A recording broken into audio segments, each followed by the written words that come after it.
This just in. Slammed into the South Tower. Moving slowly, and it lined itself up to hit the building directly. Crashed into the North Tower. A large section of the building is blown out. After the events of 9/11, there was a spew of information and opinion coming from the media.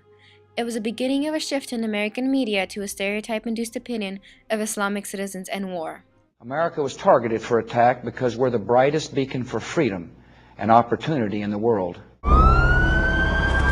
After 9/11, the environment was a bit more hostile. Enemies of freedom committed an act of war against our country. But not everyone felt this way. In the American TV show drama The West Wing, they felt differently. It couldn't have less to do with Islamic men and women of faith, of whom there are millions upon millions. Muslims defend this country in the Army, Navy, Air Force, Marine Corps, National Guard, police, and fire department. The West Wing, said to be one of the most liberal American political dramas in existence, certainly felt differently about Islamic culture, and like most media of the time, tried to instill a certain ideology in the minds of its viewers. So why is everybody trying to kill us? It's not everybody. It seems like everybody. It's just the Arabs. Saying the Arabs is too general. It's Islamics. It's not Arabs, it's not Islamics. In this clip of The West Wing, Joshua Lyman, Deputy Chief of Staff of the fictional Bartlett administration, attempts to explain how close-minded and counterproductive it is to use stereotypes in an attempt to understand the actions of a group. The writers of The West Wing, using the children as a direct reflection of the average American citizen post 9/11, did this purposely so as to inspire reflection in their average viewer. Islamic extremist is to Islamic as blank is to Christianity.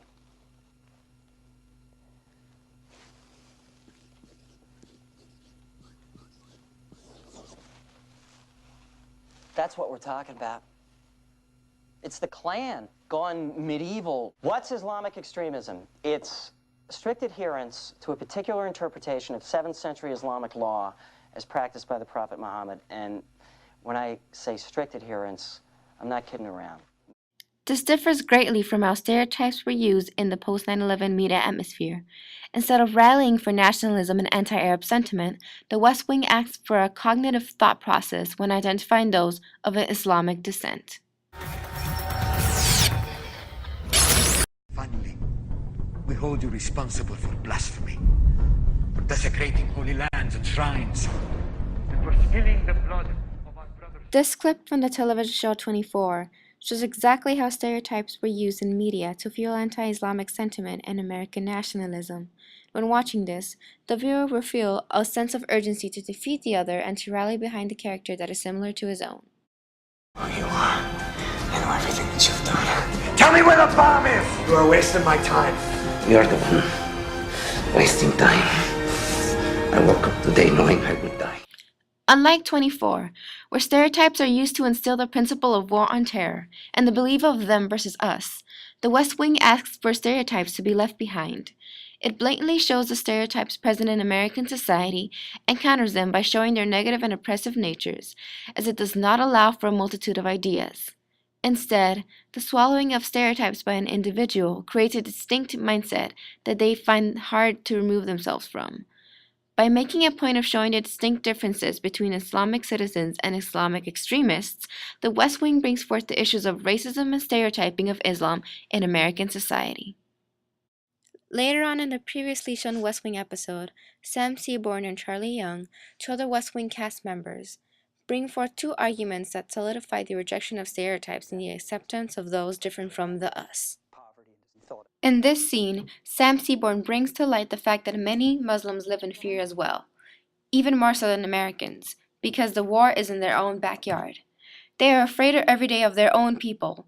Even though we were the ones that were attacked in 9/11, we must not forget that they are also victims of violence and war. What do you call a society that has to just live every day with the idea that the pizza place you're eating in can just blow up without any warning? Israel. Men are men, and men will seek pride. Charlie opens up the eyes of the students by examining what propels the actions of these extremists in the first place.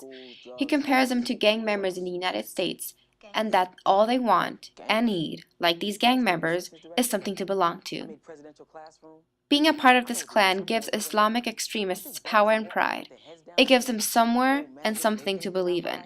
This opens up a new form of understanding as to why they do what they do, as it does not simply stereotype them. Through the means of the characters, the West Wing pushes a liberal ideology onto the audience that it expected to carry on into their everyday lives. To move forward and to accept new ideas and foreign concepts in the political scope of their lives is what is necessary to truly be in control. Acceptance of everybody, even the enemy, is what is necessary to truly be superior to those who don't accept, that is, the Islamic extremists. Violence, war, and death are not the answers. Bringing forth these issues gives a bigger view of the entire situation and allows for the viewer to further think deeper into the conflict of Muslims and Islamic extremists. It further pushes the viewer to think outside of what is slated in the mainstream post-9/11 media and to avoid the stereotypes that come with it. Thank you for listening.